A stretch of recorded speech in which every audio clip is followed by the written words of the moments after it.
Christus ngakungit RV angai tu zui ulen aulu lepate Tuni Lungdamna Laisiangtho isim Lungdamna Laisiangtho ina John alian somle guk aneo somnile tumpanina somnile kianna hi topai suina vantung aka maina anung zipite tunga again atupi mama tutampi takamna laka atupi penina banghiam chile no te adina hu pa akichi khasiangtho kong solding hi chi kamalai hi topai su leitung na sepna te aman ke takchangina van tungama apa kyang ongcha san kikita hi aizung tona sep te aki sep suak te na dingin tona sep asem di te tunga chakhawna aperina amaina pa kyang panina khasiangtho ong paidi hi chi kamchamna ong ne hi ina to khasiangtho hangina tuni chang dong ipol pi ina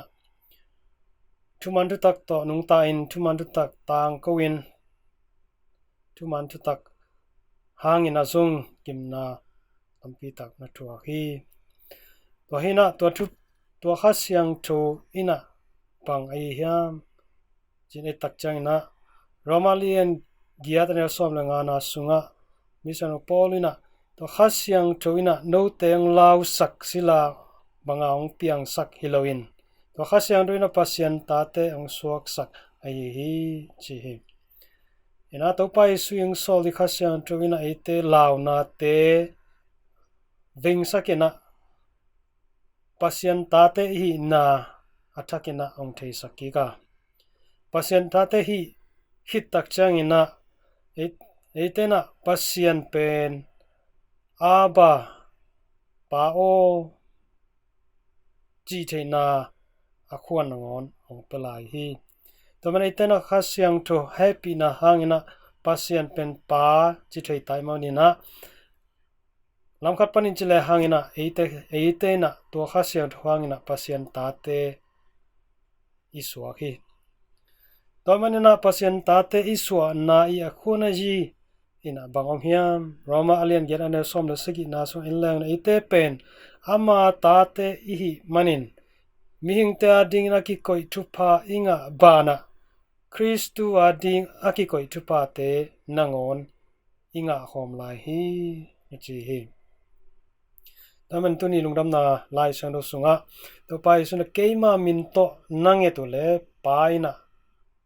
nanget bang ong peri hi no te I lungdamna akichin thina dina ngenon china ong sol hi namana khasiangtho hangina etena pasiani tate suaka vektham loina pasien I gam lo the na za topa isu to akibangina onga sakhom lai hi tomena mi hing te nga ri thupa be hi loina tapa pasien jisu I nga ri thupa nangon ong pia hi china misana pol again na ina hi hang hi tamanu te naute eitena asian tate china sapna inga hit nung sangina bahangina ite pasien maya lawin linglong lai di hiam mamanin pasien pen ite pahia itena pasien ta hi manin pasien tate ma bangina ite inun ta na kale itena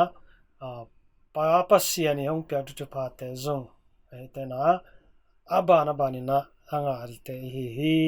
tunina to pai sun ong kam chiam hi pa kyang pana hong pai kai na te no ten nahi manun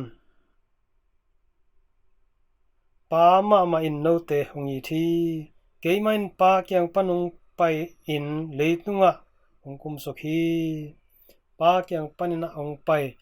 ahi lamaitana sangi manin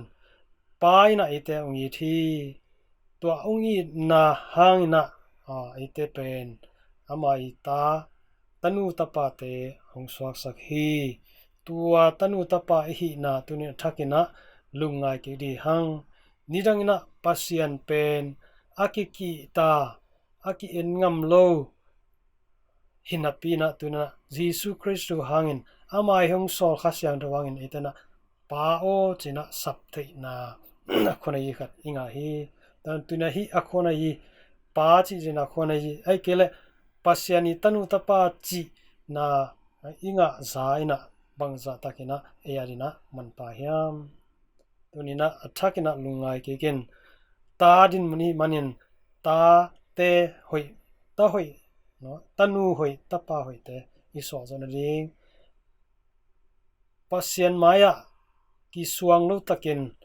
itena pa o china ikisap na te angen ngam te I chanidina athakina iten lungsun te po pha in chunget na to han cham chen ni china tha ki pya hi no pitunga to pan to pang pata hen